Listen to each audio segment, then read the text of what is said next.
Genetic nostalgia. Are you living your ancestors' memories? Have you ever felt a strange sense of familiarity in a place you've never been? Or experienced fear without knowing why?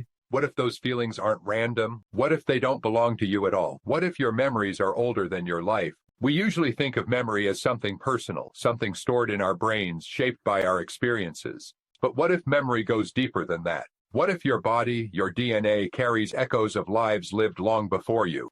This is the idea of genetic nostalgia, the possibility that you might be feeling fragments of your ancestors' experiences. And today we're diving into the science, the mystery, and the unsettling truth behind it. What is genetic nostalgia? Genetic nostalgia is the idea that certain emotions, fears, or even preferences are inherited, not learned. Think about it. Why are some people naturally afraid of heights, snakes, or the dark without ever having a bad experience? Why do certain places or cultures feel strangely like home, even if you've never been there?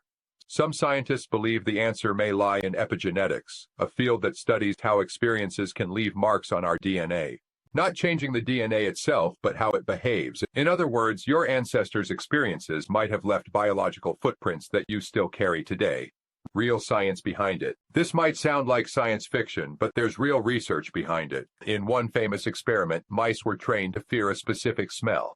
Later, their offspring, who had never encountered that smell, also showed fear when exposed to it. No learning, no experience, just inherited reaction. Even more fascinating, studies on humans suggest that trauma, like war, famine, or extreme stress, can leave epigenetic marks passed down through generations. This means your body might remember things your mind never experienced, everyday signs. So how would genetic nostalgia actually show up in your life?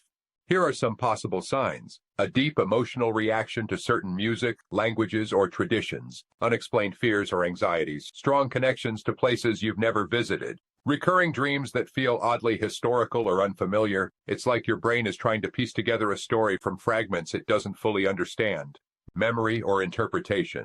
But here's the twist. Are these truly memories or just biological signals we interpret as memories? Science doesn't say you inherit actual experiences, like watching a battle or living a specific life.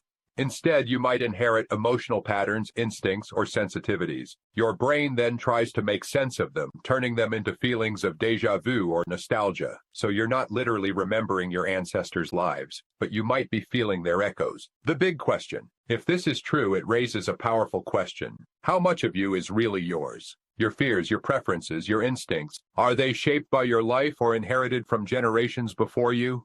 And if trauma can be passed down, can healing be passed down too? Maybe those strange feelings you've had, that unexplainable familiarity, that deep, quiet connection to something unknown isn't random at all. Maybe it's your past reaching out through time. What do you think? Have you ever experienced something that felt like it didn't belong to you? Let me know in the comments, and if you enjoy exploring mysteries like this, subscribe for more mind-bending ideas. Because sometimes, the answers aren't in the future, they're buried in your past.